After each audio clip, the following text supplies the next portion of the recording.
Alright, now we get to do a pretty juicy one. So Superman, we all know, very boring ride.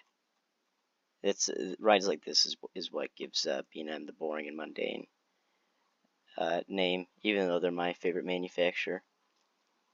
But anyway, so this was one of the most involved rides to be an operator at. You usually had to have someone who was slightly competent at the controls, otherwise they would slow things down. But basically, so there's not just a lock and unlock on the seats. The way it works is there's you press the lock button, and that extends the pins that are in the seat just a little bit out. You pull them down and it ratchets, so it sends them out like half an inch, and so that allows you to pull it down to the furthest position.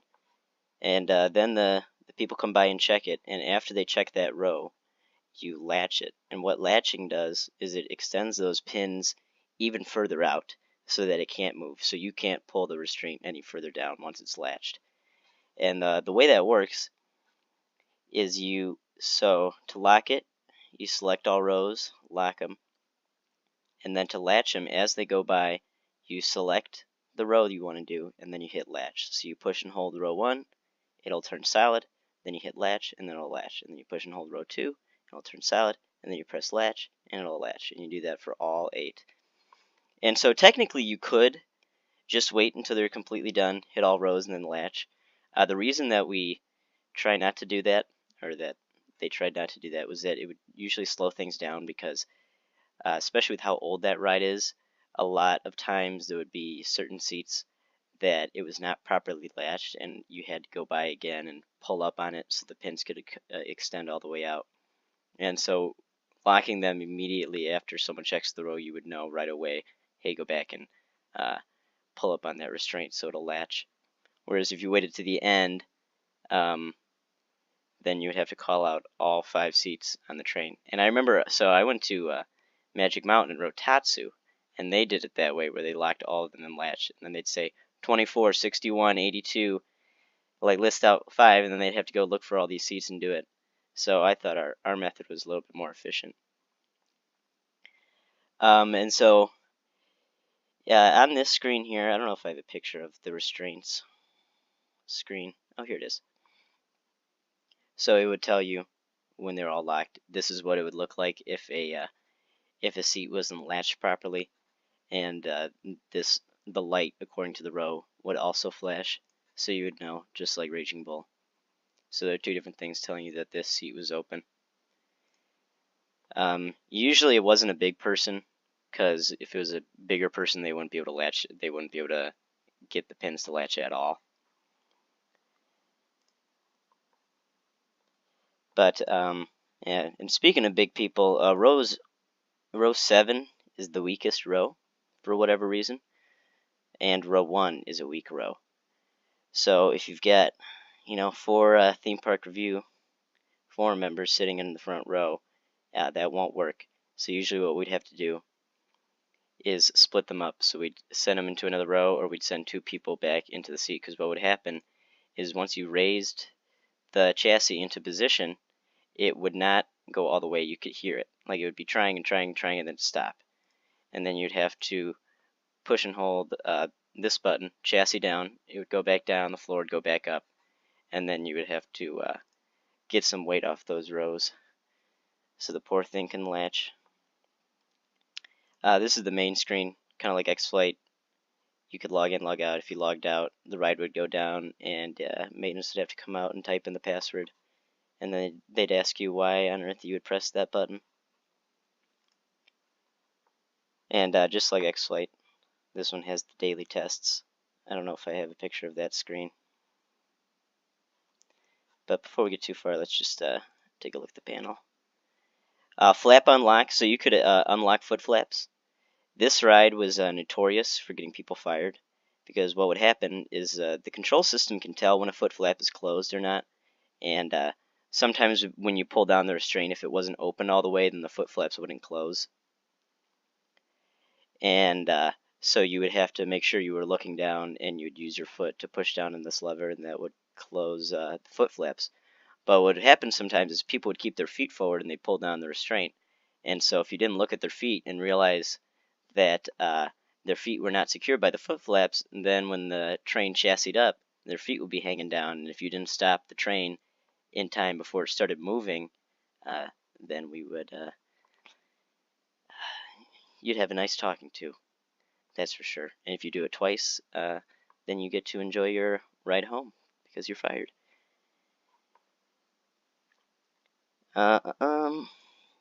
Yeah, something interesting.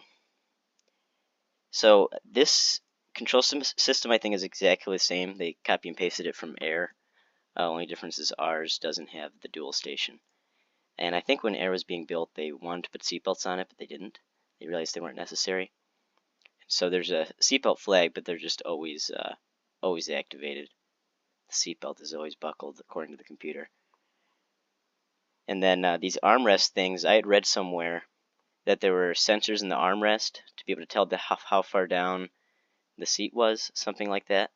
And that's what these are for. But it was unused on Superman Ultimate Flight. These are the advanced and dispatch buttons. They're called something different on each B&M. I think Batman, they're called dispatch. Bull, they're called dispatch. Here they're called advanced dispatch, and in X-Flight they're called dispatch and advance. The panel view enable, so that's same as X-Flight. Anytime you had to do any function on the screen, like you wanted to push a button, you had to push and hold this button and then push that button to tell the touchscreen that you were actually pushing a button, not just accidentally touching it. That would be important for things like block checks, advancing the lift, things like that. Over on the red side, this is just the on-off switch for the panel. Control power on, E-stop, reset, E-stop. The transfer track, or transfer mode, on or off. Chassis up, we never used this. This was a maintenance function, just if you wanted to put the chassis up, like if you're going to back the trains up to put them away. Ride start, that's what you use to reset the ride whenever one of the stops is pressed. Lift start, you have to push and hold that, as well as oh, this isn't the right button, but there's a button at the base of the lift. Oh, here it is, and you have to push and hold that. Jog feeder, that's talking about the tires at the base of the lift. Those are called feeder motors. Can't see them here, but I think you know what I'm talking about.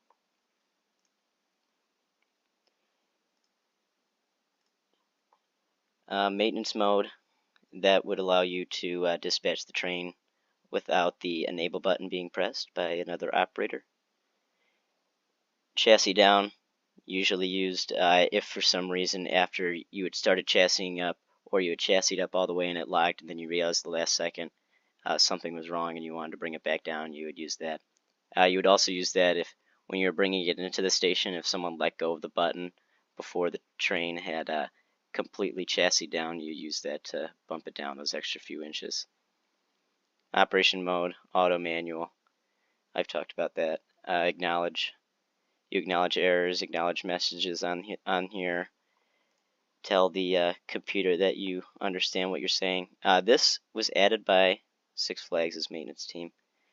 So this ride, so all rides have an error system, either called a trouble light or a ride error. This one has a ride error and a train error, so it can be either or. And a ride error means there's something wrong with the control system of the ride.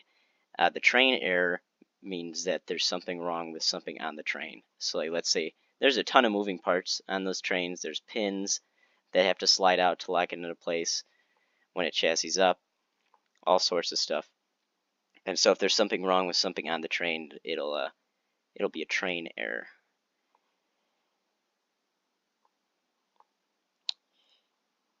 And then you could look at the screen and it would tell you what the train error was. So the main menu, there were a bunch of different screens you could look at.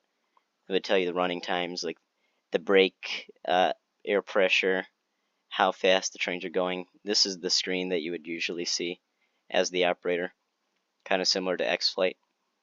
This is the error message. So if there's a train error, it would say train error. If there was a ride error, it'd say ride error. Anytime there's a ride error, the ride would automatically stop, and it would play a little alarm. Hourly dispatches, things in the station. The gates are locked. The gates are closed. The train's locked. Here's the train error light. And then train comm. So train comm, don't know if I have a picture of it. But basically on the front of the train, there's a sensor. And that sensor looks into another one of the same type that's at the end of the station near the turnaround. It's like 10 feet back from where I'm standing right here. And if a bird flies in front of it, or the train's not parked correctly, or it's foggy or something, the train comm won't work, or won't be able to communicate with the ride system, and that'll cause a ride error. So that was a pretty common downtime, because for whatever reason the train doesn't communicate with the ride system from something on the track. It's literally, it sends messages through a beam into a reader, and that's what tells the computer what's going on. This is a train that's unlocked. You can see these all blink at you. These are the Q zones and the spiels, that sort of stuff.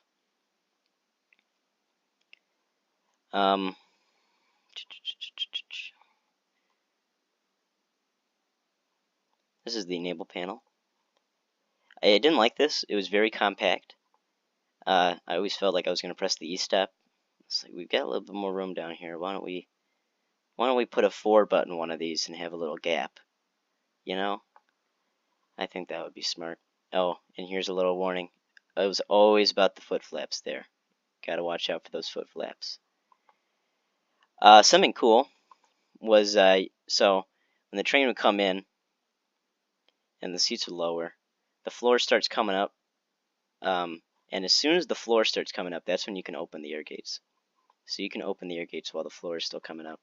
And actually, the way B&M had intended, this is what I've heard, is so this is the swing arm mechanism, the SAM, and this is what raises and lowers the chassis into position. There's wheels on the side, and it just rotates it.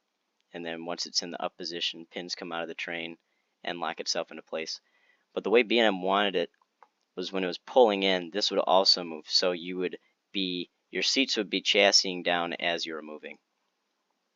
And I believe the same way when you're dispatching, it was supposed to, the train could move while the swing arm mechanism was still moving. They disabled it though, because Six Flags really butchered this ride. It goes down a lot for no reason. Lift motor RPM. So something else interesting. I've always looked for this. The Tatsu control panel. Apologize to these operators for me taking this awkward picture. But you can see it's pretty much the same, except it's actually not the same at all. The screen's the same, but they've got their dispatch buttons right here and right here, because they've got the dual station. And so this side controls this station, this side controls that station. Those are the gates, the operating mode. But then, so their enable panel, or what should be their enable panel, is also kind of just like an operator panel. It shows you all the rows, and you can lock and unlock certain things from there. So they've pretty much got 2 fully functional operator panels in each station. Some people chilling.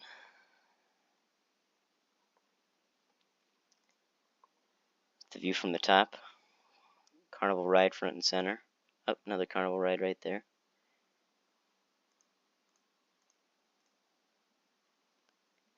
Another thing with this ride is Batman's got this too. So you can see there's nothing underneath here. So you think, well, how do they evacuate people from the lift? There's this thing called the LUP, Lift Unload Platform. And that's this guy right here. And so if a train stopped, you ride this thing up, and you park underneath the row. And then there's like 2 different keys that you have to use. You unlock the pins on the restraint. Then there's the giggler, is what it's called, to release the vest. So you pull that up, but before that you have to stick this long rotating thing into the back of the car to release release the pins that hold the chassis up, and once you do that, it'll swing down, and that's when you unlock the restraints. And only 2 people can be at this at one time, and these railings right here are all removable. So you just ride it up. You start from the back to the front because you don't want people to have to watch people get off the ride while they're on the ride. And you take them off one by one. Very involved process, major pain in the ass. So the thing about working this ride is people always lost stuff. So usually what I do when they told me they lost something is I'd go and look for it. And then I'd take a picture and I'd be like, is this yours? I'd be like, no. That's something that's been there for over 2 years. I'd be like, great. You're SOL. I'm not going to shut down the ride and get the cell phone sniffing dogs out here to go look for your phone because you couldn't bring pockets to a theme park that could hold phones in them. But it was like every 10 minutes someone would get off and they had lost something. And it was very rare that we'd actually shut down the ride and go get it. We'd usually just go get it at the end of the night or tell them we were going to go get it at the end of the night and then not. Because I don't want to spend 2 hours looking for your phone. Sorry. That's me at the top of the lift. This is my face after riding. Very boring. I'm trying to think of what else is with this ride.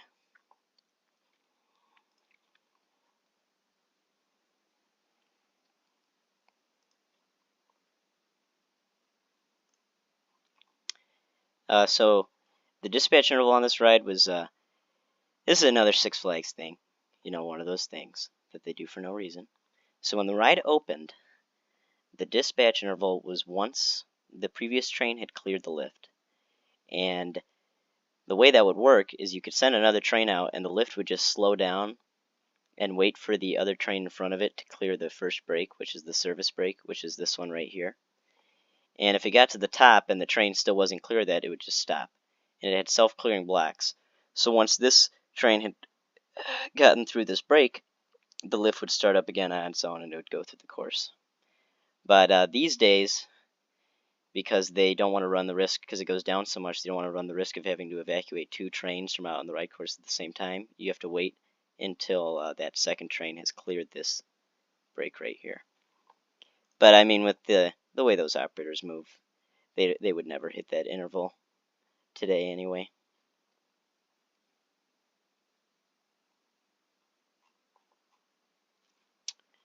But yeah, I think that's it. All right, bye.